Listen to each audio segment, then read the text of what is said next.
Hey there, sexy PlayStation gamers, and welcome to Pure PlayStation's review of Moons of Madness.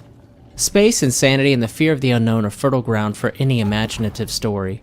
Moons of Madness uses these themes to create its deliberate sci-fi narrative about an unfortunate science crew working on the Red Planet who encounter something beyond their understanding. Do you need to get your butt to Mars? Moons of Madness focuses on the crew of the Invictus. They are studying Mars, hoping to find life, and seeing if they can grow some of their own. The Foundation shows a lot of promise with a hint of what's to come. After a good intro sequence, we are introduced to Shane Newhouse, an engineer on the small team as he starts a new day. The story in Moons of Madness is really a narrative game on rails with creepy visuals and scares. The story is told mostly through environmental clues or emails on computer terminals you find. These messages give insights into a character or some details about why things went wrong. The tale is good, but it's uneven. The beginning is a little slow and tedious as it builds the world, and the sprint to the ending feels a little rushed. It would be nice to have a little more interaction as I move Shane from place to place for another job. Shane's work is split between powering devices and solving puzzles to complete his tasks. You really won't do much else. There are mysteries wrapped up in why problems keep occurring, but you'll need to reroute and connect circuits, find missing power sources, and align devices for signal strength. The puzzles are simple and fine, but the game can sometimes major on the minor with the sequences to enter a habitat or vehicles taking multiple button presses. It's not terrible. It was just a realistic touch I don't think I needed. Although Shane is alone for most of the game, he doesn't always feel that way. You'll see human phantasms out a window that disappear quickly and other dark shapes that melt away when he draws near. Other times they stick around, or worse, and you can see the stress represented as red or black tentacles along the outside of your screen, and an increased heart rate shown on your biogauge. The biogauge acts as a snapshot of your current health, but it's also an effective task manager in case you forget your next objective.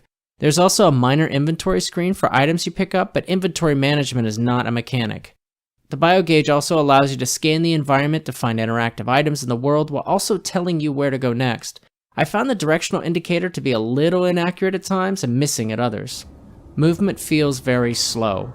There is a sprint button, and it's something I used a lot.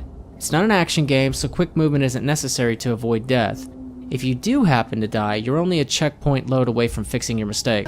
The mind-bending parts of the game do make a big splash, and once started, it's almost non-stop.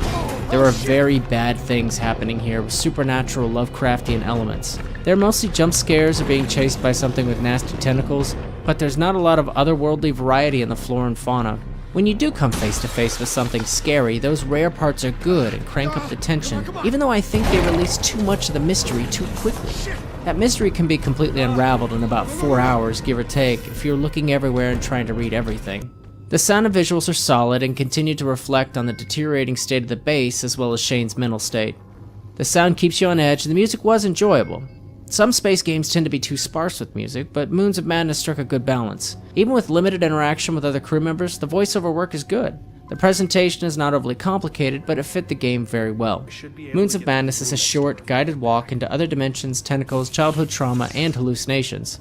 The game looks and sounds good, but it's ultimately more walking than doing. The story offers up a good start with some scares that made me jump, but the overall narrative needed a few more of these and better pacing. For me, it's still a good experience, but only if you accept its faults. For more news, reviews, and original content, connect with us on Facebook, Twitter, and on PurePlaystation.com by clicking on the links in the info box. As always, please remember to subscribe so we can bring you more content like this, or even better, but no promises.